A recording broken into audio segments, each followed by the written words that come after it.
मेरा नाम इतिहास ने कभी नहीं लिखा और शायद लिखना भी नहीं चाहिए था, क्योंकि मैं उन हाथों में से एक था जिन्होंने रोम के आदेश को पूरा किया, बिना यह जाने कि मैं किसी आदमी को नहीं बल्कि किसी कहानी को सूली पर चढ़ा रहा हूं। मैं एक रोमी सिपाही था, कानून का पालन करने वाला, अनुशासन में पला हुआ और भावनाओं को कमजोरी मानने वाला। बचपन से यही सिखाया गया था कि दया युद्ध में काम नहीं आती और सवाल पूछने वाला सिपाही ज्यादा दिन जिंदा नहीं रहता। यरूशलेम में तैनाती मेरे लिए कोई नई बात नहीं थी। यह शहर हमेशा बेचैन रहता था, धार्मिक, जिद्दी और विद्रोह के बीजों से भरा हुआ।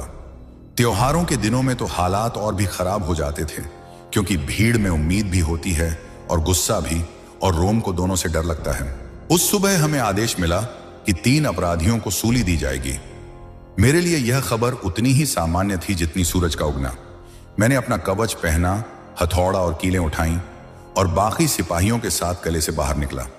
रास्ते में लोग जमा थे, कुछ उत्सुक, कुछ क्रूर, कुछ ऐसे जिनकी आंखों में बस तमाशे की भूख थी। 2 अपराधी ऐसे थे जिन्हें मैं पहले भी देख चुका था, चोर, हिंसक, अपने अंजाम से वाकिफ। तीसरा अलग था। लोग उसे अलग अलग नामों से पुकार रहे थे, येशुआ, नासरी, स्वयंभू राजा, और हर नाम के साथ भीड़ की आवाज बदल जाती थी, कभी ताने में, कभी नफरत में, कभी डर में। मैंने उसे ध्यान से देखा तो पाया कि उसके शरीर पर कोड़ों के निशान असामान्य रूप से गहरे थे, जैसे सज्जा देने वाले ने सिर्फ शरीर नहीं, आत्मा तोड़ने की कोशिश की हो। उसके सिर पर कांटों का मुकुट था और खून उसके चेहरे से बहते हुए गर्दन तक पहुंच चुका था। फिर भी उसकी चाल में कोई नाटकीयता नहीं थी, न ही आंखों में वह पागलपन जो मैंने अक्सर मौत के करीब खड़े लोगों में देखा था। जब उसे लकड़ी का क्रूस उठाने को कहा गया तो उसने बिना विरोध के उठाया, कुछ कदम चला और फिर गिर पड़ा। भीड़ हंसी, कुछ ने उसे धक्का दिया, कुछ ने गालियां दी, और कुछ ऐसे भी थे जो चुपचाप देख रहे थे, जैसे वे खुद नहीं समझ पा रहे हों कि वे किसका अंत देखने आए हैं। मुझे याद है उस पल मेरे मन में एक अजीब सा विचार आया कि यह आदमी अपराधी से ज्यादा थका हुआ यात्री लग रहा है, जैसे किसी लंबी यात्रा के आखिरी पड़ाव पर आ पहुंचा हो। गोलगोथा पहुंचते पहुंचते सूरज तेज हो चुका था और पत्थरों से उठती गर्मी हमारे पैरों के जरिए शरीर में चढ़ रही थी।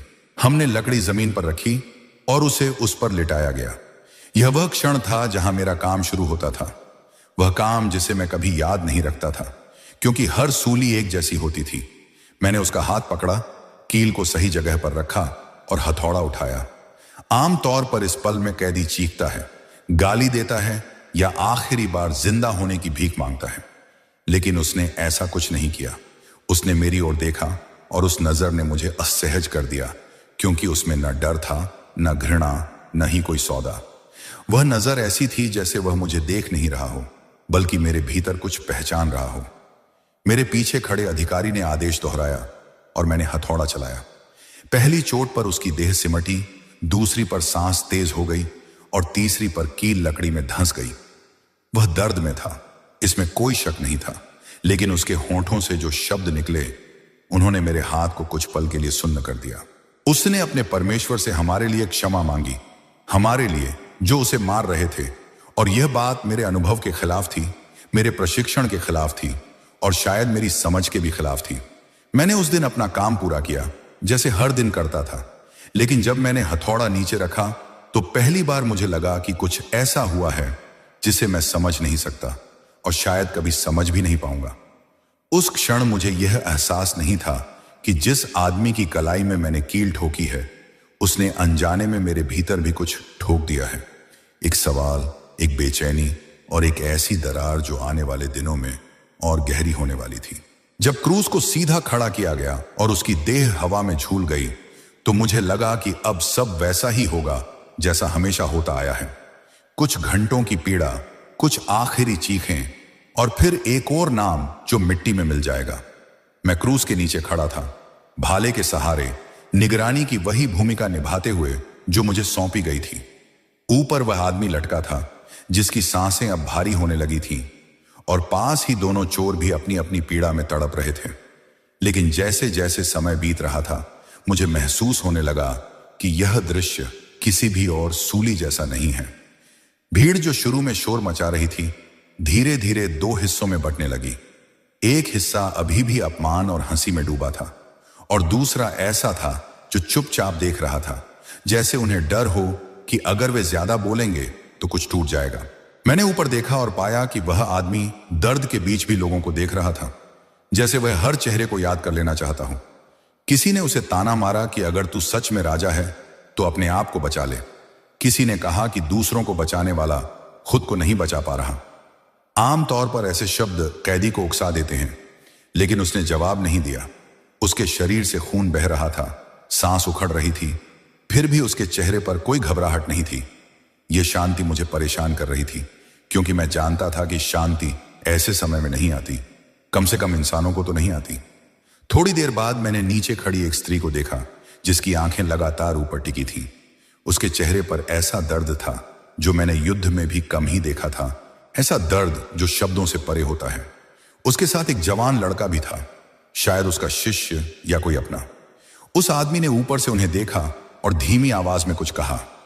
मैं पास खड़ा था, इसलिए शब्द मेरे कानों तक पहुंचे। वह अपनी मां को उस लड़के के हवाले कर रहा था, जैसे मृत्यु के बीच भी उसकी चिंता अपने लिए नहीं बल्कि दूसरों के लिए हो। मुझे समझ नहीं आया कि कोई मरता हुआ आदमी अपनी ही पीड़ा से ज्यादा किसी और के भविष्य की चिंता कैसे कर सकता है। समय आगे बढ़ता गया और सूरज की रोशनी अचानक अजीब लगने लगी। आसमान जैसे बुझने लगा था और हवा में ठंडक उतर आई थी। मैंने अपने जीवन में कई युद्ध देखे थे, कई तूफान झेले थे, लेकिन ऐसा अंधकार मैंने कभी नहीं देखा था। दिन के बीचों बीच जैसे किसी ने प्रकाश को ही ढक दिया हो। भीड़ बेचैन होने लगी, कुछ लोग चुप हो गए, कुछ ने प्रार्थनाएं शुरू कर दी। मेरे भीतर भी एक अनजाना डर उठने लगा और मैंने पहली बार सोचा कि शायद हम सिर्फ एक आदमी को नहीं मार रहे, बल्कि किसी ऐसी चीज से टकरा रहे हैं जिसे हम समझते नहीं। ऊपर से उसकी आवाज फिर आई, कमजोर, टूटी हुई, लेकिन साफ। उसने अपने परमेश्वर को पुकारा, जैसे कोई बच्चा अंधेरे में अपने पिता को पुकारता है। उस पुकार में शिकायत भी थी और भरोसा भी, और यही बात मुझे सबसे ज्यादा चुभी। मैंने अपने देवताओं के बारे में बहुत सुना था, लेकिन कभी किसी आदमी को ऐसे विश्वास के साथ पुकारते नहीं देखा था। उस क्षण मुझे लगा कि यह आदमी हार नहीं रहा, वह कुछ पूरा कर रहा है।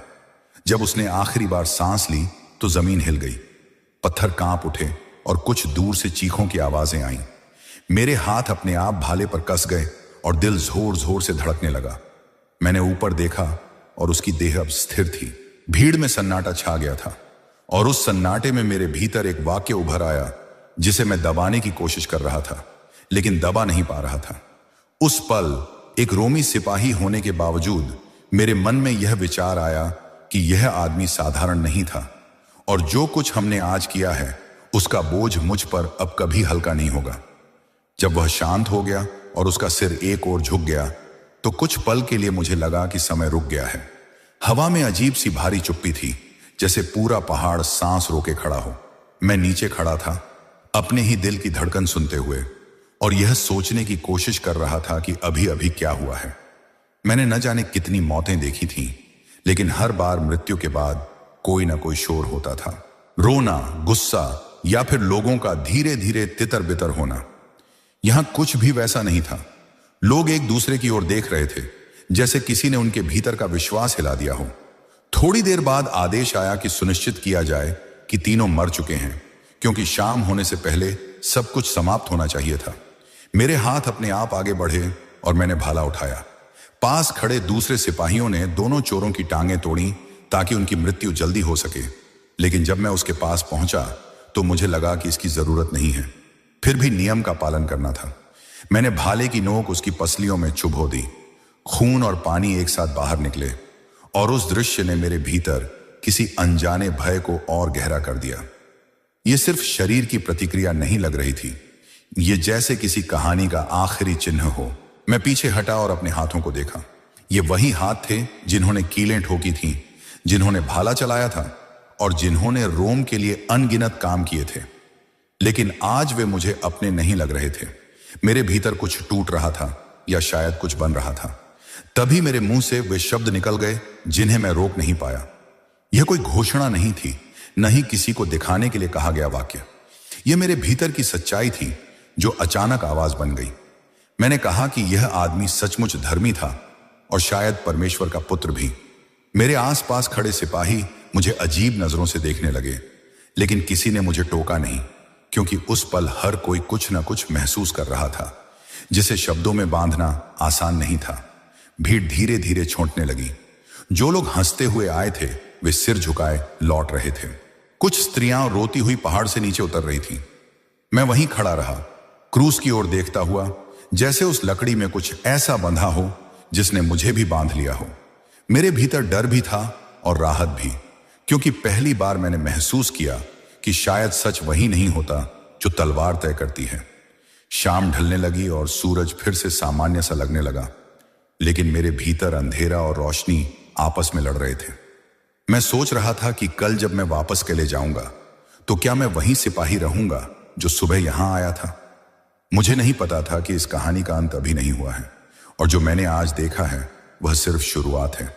एक ऐसी शुरुआत जो मुझे उस आदमी की ओर खींचने वाली थी जिसकी मौत ने मेरे विश्वास को पहली बार जन्म दिया। उस शाम जब हमें क्रूज से लाशें उतारने की तैयारी करने का आदेश मिला तो मैं भीतर से थका हुआ था, जैसे किसी ने एक ही दिन में कई जिंदगियां जीने को मजबूर कर दिया हो। 2 अपराधियों के शरीर जल्दी ही उतार लिए गए, लेकिन उसके मामले में सब कुछ फिर से अलग था। एक प्रतिष्ठित यहूदी व्यक्ति आया जिसने अधिकार पत्र दिखाया और बड़े सम्मान के साथ उसका शरीर मांगा।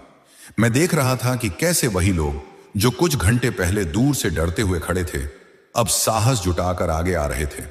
हमने नियमों के अनुसार अनुमति दी और उसका शरीर सावधानी से नीचे उतारा गया। मैं वहीं खड़ा रहा, उस शरीर को देखते हुए जो अब शांत था, लेकिन फिर भी किसी तरह जीवित सा लगता था, जैसे मृत्यु ने उसे पूरी तरह छुआ ही ना हो। जब उसे कफन में लपेटकर पास की कब्र की ओर ले जाया गया तो सूर्य अस्त हो रहा था और आकाश लाल रंग में डूब गया था। उस दृश्य में मुझे युद्ध के मैदान की याद आई, लेकिन यहां कोई विजय नहीं थी, न पराजय, बस एक गहरी खामोशी थी। कब्र एक नई चट्टान काटकर बनाई गई जगह थी।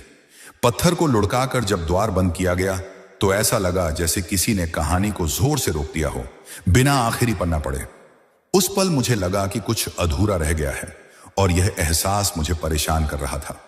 अगली सुबह हमें आदेश मिला कि कब्र पर पहरा दिया जाए। अफवाहें फैल चुकी थीं कि वह आदमी जिंदा हो सकता है या उसके शिष्य उसका शरीर चुरा सकते हैं। मैंने यह सुनकर मन ही मन हंसने की कोशिश की, लेकिन हंसी आई नहीं। किसी कारण से यह विचार मुझे असंभव नहीं लगा। मैं 2 और सिपाहियों के साथ कब्र के पास तैनात था। रात ठंडी थी और आकाश में तारे असामान्य रूप से चमक रहे थे। हम आग के पास बैठे सामान्य बातों की कोशिश करते रहे, लेकिन हर कुछ देर में मेरी नजर अपने आप उस पत्थर पर चली जाती थी। रात गहराती गई और मेरी यादों में वह चेहरा बार बार उभरता रहा, खून से सना हुआ लेकिन शांति से भरा हुआ। मुझे नींद नहीं आ रही थी और मैं सोच रहा था कि अगर वह सच में वही था जो मैंने उस दिन महसूस किया था, तो क्या यह पत्थर उसे रोक सकता है।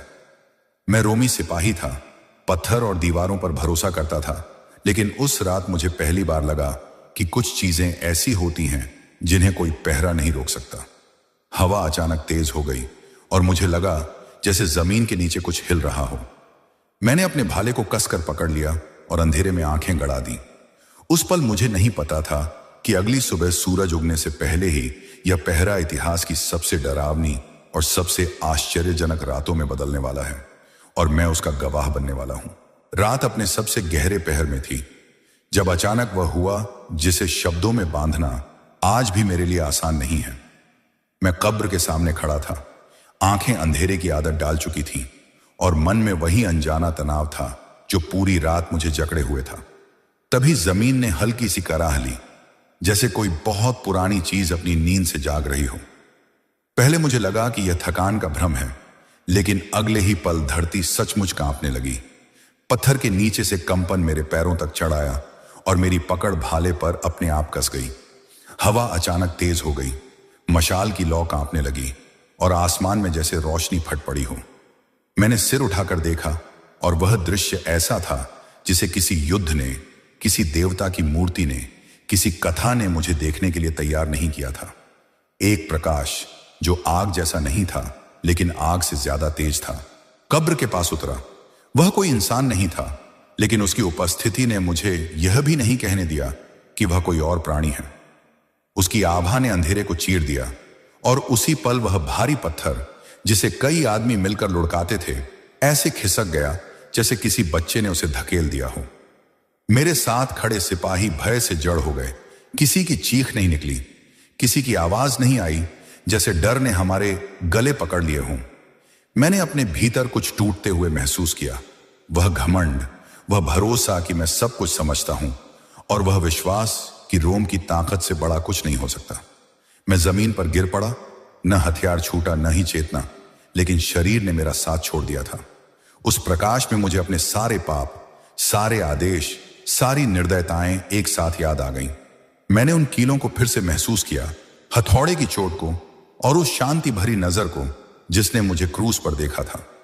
जब मैंने साहस जुटाकर फिर से कब्र की ओर देखा तो वह खाली थी। वहां कोई शरीर नहीं था, कोई मृत्यु नहीं थी, सिर्फ एक अजीब सी गूंज थी, जैसे किसी ने कह दिया हो कि कहानी यहां खत्म नहीं होती। कुछ देर बाद प्रकाश वैसे ही शांत हो गया जैसे आया था, और रात फिर से रात बन गई, लेकिन अब वह पहले जैसी नहीं थी। मैं धीरे धीरे उठकर खड़ा हुआ, हाथ कांप रहे थे, दिल तेज धड़क रहा था, और दिमाग यह समझने की कोशिश कर रहा था कि अभी अभी क्या देखा है। एक रोमी सिपाही होने के नाते मुझे झूठ बोलना नहीं सिखाया गया था, लेकिन सच बोलने की हिम्मत भी हमेशा नहीं दी गई थी। मुझे पता था कि जब हम ये सब अधिकारियों को बताएंगे तो वे इसे स्वीकार नहीं करेंगे, क्योंकि कुछ सच इतने भारी होते हैं कि सत्ता उन्हें सहन नहीं कर पाती। उस पल उस खाली कब्र के सामने खड़े होकर मुझे यह एहसास हुआ कि मैंने जिस आदमी को मरा हुआ देखा था वह वास्तव में कभी हार ही नहीं सकता था। मृत्यु, जिसे मैं अब तक अंतिम मानता आया था, मेरे सामने झुक चुकी थी, और मैं जो कीलें ठोकने वाला था अब एक ऐसे रहस्य का गवाह बन चुका था जिसने मेरे भीतर जन्म ले रहे विश्वास को रोका नहीं, बल्कि उसे और गहरा कर दिया। मुझे नहीं पता था कि आगे क्या होने वाला है, लेकिन इतना समझ चुका था कि अब मेरा जीवन दो हिस्सों में बंट चुका है, उस रात से पहले और उस रात के बाद। सूरज उगा तो ऐसा लगा जैसे उसने भी रात की घटना को छुपाने का निर्णय कर लिया हो। उसकी रोशनी सामान्य थी, पक्षियों की आवाजें वैसी ही थीं, और यरूशलेम धीरे धीरे जाग रहा था, लेकिन मेरे भीतर कुछ भी सामान्य नहीं बचा था। हम तीनों सिपाही चुपचाप खड़े थे, एक दूसरे की आंखों में देखने से बचते हुए, क्योंकि हम जानते थे कि अगर किसी ने सच बोल दिया तो वह सच हमें ही निगल जाएगा। थोड़ी ही देर में हमारे अधिकारी पहुंचे, और जब उन्होंने खाली कब्र देखी तो उनके चेहरे का रंग बदल गया। सवालों की बौछार हुई, कौन सोया था, किसने पहरा छोड़ा, क्या देखा, और हर सवाल मेरे सीने पर हथौड़े की तरह पड़ रहा था, क्योंकि मैं जानता था कि जो मैंने देखा उसे कहने का मतलब सिर्फ सजा नहीं, बल्कि शायद मौत भी हो सकती है। हमें भीतर ले जाया गया, और वहां जो हुआ वह उतना ही भारी था जितना उस रात का दृश्य। वरिष्ठ अधिकारियों और धार्मिक अगुओं के बीच बातचीत हुई, फुसफुसाहटें, तर्क और डर से भरे चेहरे। फिर हमें साफ शब्दों में कहा गया कि क्या बोलना है और क्या भूल जाना है। कहा गया कि रात में शिष्य आए, हम सो रहे थे, और शरीर चुरा ले गए। यह कहानी इतनी कमजोर थी कि कोई भी समझ सकता था कि यह झूठ है, लेकिन सत्ता को सच नहीं, नियंत्रण चाहिए होता है। हमें चांदी के सिक्के दिए गए, इतने कि कोई साधारण सिपाही उन्हें देखकर चुप हो जाए। मैंने सिक्कों को हाथ में लिया, और वे मुझे जलते हुए लगे, जैसे उनमें उस खाली कब्र की ठंडक और उस प्रकाश की गर्मी दोनों बंद हों। उस दिन मैं शहर में घूमता रहा, लेकिन हर गली, हर चेहरा मुझे उसी आदमी की याद दिला रहा था। कुछ लोग फुसफुसा रहे थे कि उसने सच में मृत्यु को हरा दिया है, कुछ डर के मारे चुप थे, और कुछ गुस्से में थे, क्योंकि अगर यह सच था तो उनकी पूरी दुनिया हिल जाने वाली थी। मैं एक रोमी सिपाही होते हुए भी खुद को अजनबी महसूस कर रहा था, जैसे मैं किसी और का जीवन जी रहा हूं। मेरे भीतर लगातार यह संघर्ष चल रहा था कि मैं वफादार रहूं या सच्चा। रोम ने मुझे सिखाया था कि आदेश सबसे ऊपर होता है, लेकिन उस खाली कब्र ने मुझे सिखाया था कि सच उससे भी ऊपर हो सकता है। रात को जब मैं अकेला हुआ तो नींद मेरी आंखों से दूर थी। मैं उन सिक्कों को देखता रहा और सोचता रहा कि क्या इन्हें लेकर मैं अपने हाथ धो सकता हूं, वे हाथ जिन्होंने कीलें ठोकी थी। मैंने पहली बार प्रार्थना करने की कोशिश की, लेकिन शब्द नहीं आए। मेरे देवता पत्थर के थे, और पत्थर उस रात हिल चुका था। मेरे भीतर एक आवाज थी जो कह रही थी कि अगर वह जीवित है तो यह कहानी यहीं खत्म नहीं हो सकती, और न ही मेरा झूठ मुझे शांति दे सकता है। उस दिन के बाद से मैं पहरे पर वहीं रहा, लेकिन भीतर से बदल चुका था। मैं जानता था कि देर सबेर मुझे उस सच का सामना करना ही होगा जिसे मैंने देखा है और जिसे अब झूठ से ढकने की कोशिश की जा रही है। और कहीं ना कहीं उस आदमी की वही शांत नजर जो उसने मुझे क्रूज पर देखा था अब भी मेरे पीछे चल रही थी, जैसे वह मुझसे यह पूछ रही हो कि जब सच सामने है तो मैं कब तक उससे भागता रहूंगा। दिन बीतते गए लेकिन वह रात मेरे भीतर जमी रही, जैसे कोई आग जो बाहर से दिखाई नहीं देती पर भीतर सब कुछ बदल देती है। मैं अपने काम पर लौट आया था। पहरा, आदेश, अनुशासन सब कुछ वैसा ही था, पर अब हर बात के पीछे एक दूसरा अर्थ उभर आता था। शहर में अफवाहें फैलने लगी थीं और ये अफवाहें वैसी नहीं थीं जिन्हें तलवार से दबाया जा सके। लोग फुसफुसाकर कहते थे कि उसने खुद को कुछ लोगों को दिखाया है। कोई कहता कि वह बाग में मिला, कोई कहता कि रास्ते में, कोई यह भी कि उसने उनके साथ भोजन किया। पहले पहल मैंने इन्हें भयभीत मन की कल्पनाएं समझकर टालने की कोशिश की, लेकिन जब एक ही बात अलग अलग जगहों पर अलग अलग लोगों के मुंह से सुनने लगा तो मेरे भीतर का झूठ कमजोर पड़ने लगा। एक शाम मैं पहरे से लौट रहा था जब मैंने कुछ यहूदियों को एक घर में इकट्ठा होते देखा। दरवाजा बंद था लेकिन भीतर से धीमी आवाजें आ रही थी, डर और उम्मीद का अजीब सा मिश्रण। मुझे आदेश था कि ऐसे समूहों पर नजर रखूं, इसलिए मैं पास ही रुक गया। तभी मैंने उसका नाम सुना, वही नाम जो क्रूज पर लिखा गया था, और मेरे भीतर कुछ कांप गया। वे लोग किसी मरे हुए व्यक्ति की बात नहीं कर रहे थे। वे ऐसे बोल रहे थे जैसे कोई अभी अभी उनसे मिलकर गया हो।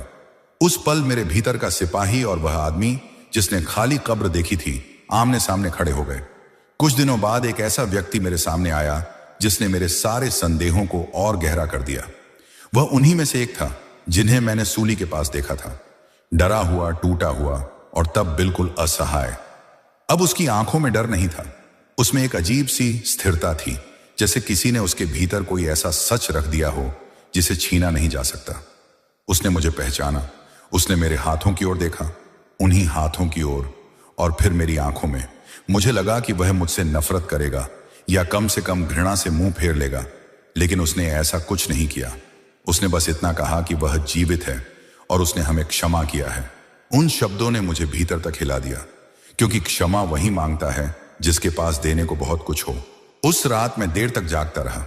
मैं उन चेहरों के बारे में सोचता रहा जिन्हें मैंने युद्ध में गिरते देखा था, उन लोगों के बारे में जिन्हें मैंने आदेश के नाम पर कुचला था, और उस आदमी के बारे में जिसे मैंने कीलें ठोकी थीं।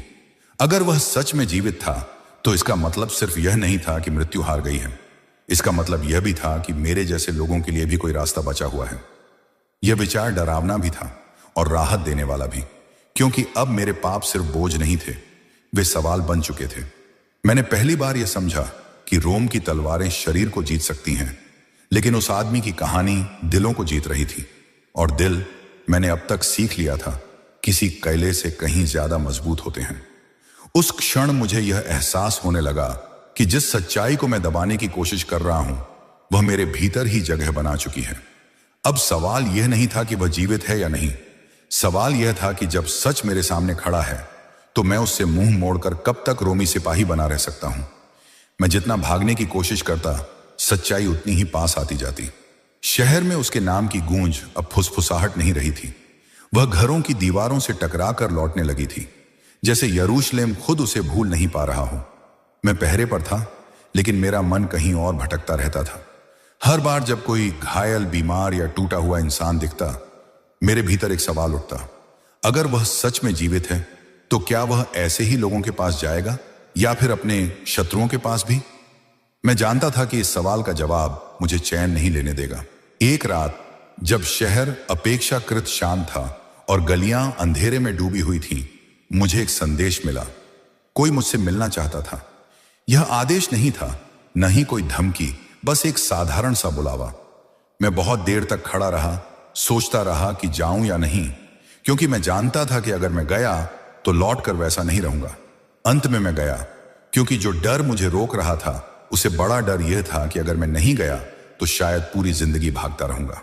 वह जगह साधारण थी, एक छोटा सा आंगन, तेल के दीपक की हल्की रोशनी और कुछ लोग जो मुझे देखकर चौंके लेकिन पीछे नहीं हटे। और फिर मैंने उसे देखा। वह वैसा नहीं था जैसा मैंने आखिरी बार देखा था। खून से सना, पीड़ा में झुका हुआ। उसके शरीर पर घावों के निशान थे, लेकिन वे घाव अब हार की कहानी नहीं कह रहे थे। वह जीवित था पूरी तरह, और उसकी उपस्थिति ने मेरे भीतर का शोर शांत कर दिया। मेरे पांव जैसे जमीन से चिपक गए। मैं बोलना चाहता था, माफी मांगना चाहता था, कुछ कहना चाहता था, लेकिन शब्द मेरा साथ छोड़ चुके थे। उसने मेरी ओर देखा और उस नजर में वही शांति थी जिसे मैंने क्रूज पर देखा था, लेकिन अब उसमें जीवन था, भय नहीं। मुझे लगा कि वह मेरे हर सवाल, हर डर, हर अपराध को पहले से जानता है। उसने कुछ कहा, बहुत कम शब्दों में, और वे शब्द किसी आदेश जैसे नहीं थे, बल्कि एक आमंत्रण जैसे थे। उसने मुझे दोषी नहीं ठहराया, न ही मेरे हाथों की ओर इशारा किया।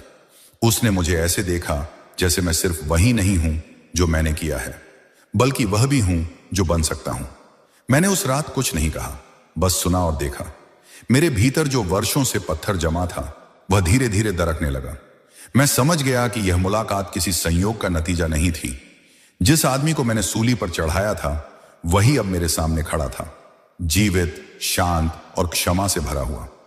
उस पल मुझे यह एहसास हुआ कि विश्वास कोई विचार नहीं होता जिसे अपनाया जाए।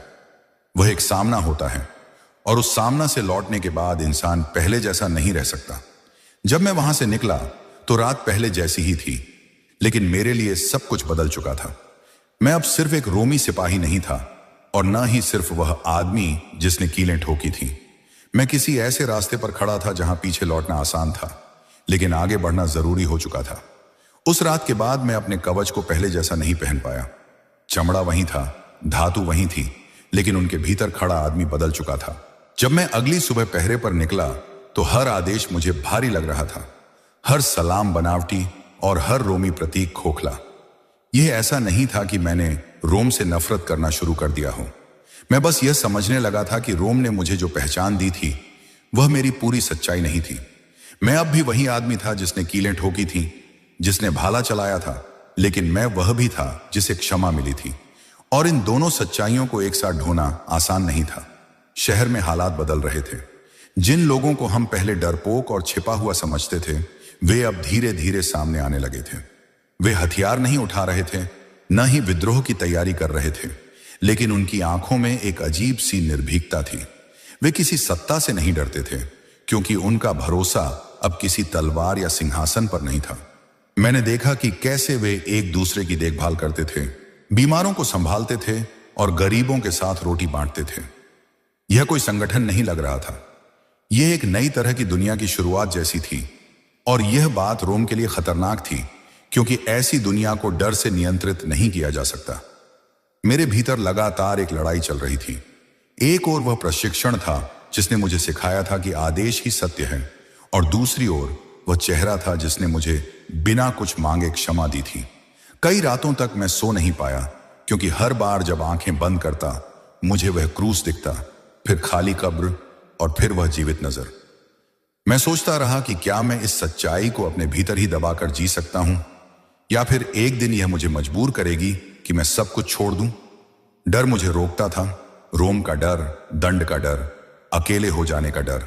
लेकिन एक और चीज थी जो धीरे धीरे उस डर से बड़ी होती जा रही थी, सच के साथ जीने की इच्छा। एक दिन मैंने अपने एक साथी सिपाही को देखा जो पहले की तरह मजाक कर रहा था, सूली और मौत की बातें हंसी में उड़ा रहा था। मैंने उसे देखा और महसूस किया कि मैं अब उस हंसी में शामिल नहीं हो सकता। यह कोई नैतिक ऊंचाई का दावा नहीं था, यह बस एक सच्चाई थी कि मेरे भीतर कुछ मर चुका था और कुछ नया जन्म ले चुका था। मैं समझ गया कि पहचान सिर्फ वह नहीं होती जो हमें दी जाती है, पहचान वह भी होती है जिसे हम सच के सामने खड़े होकर चुनते हैं। मैं अब दो दुनियाओं के बीच खड़ा था, एक जो मुझे सुरक्षा देती थी और दूसरी जो मुझे अर्थ देती थी। और उस दिन मुझे यह साफ महसूस हुआ कि देर सबेर मुझे चुनना ही होगा, क्योंकि आधा सच लेकर कोई इंसान पूरी तरह जिंदा नहीं रह सकता। मेरी पुरानी पहचान दरक चुकी थी, और चाहे मुझे कितना भी डर लगे, मैं जानता था कि जो टूटता है वही कभी कभी किसी नई चीज के बनने की शुरुआत होता है। जिस दिन मैंने आखिरकार अपना निर्णय लिया, वह कोई नाटकीय दिन नहीं था।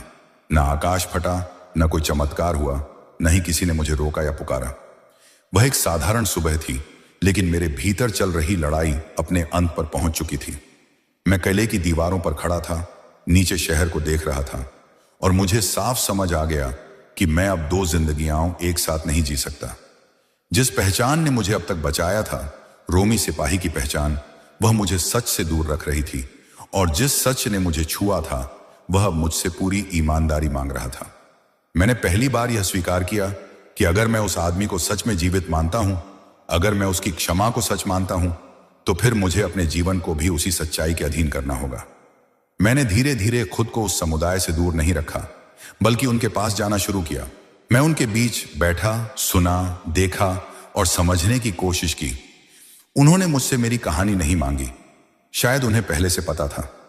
जब मैंने खुद बताया, कीलों के बारे में, भाले के बारे में, झूठ के सिक्कों के बारे में, तो किसी ने मुझ पर थूका नहीं, किसी ने मुझे बाहर नहीं निकाला।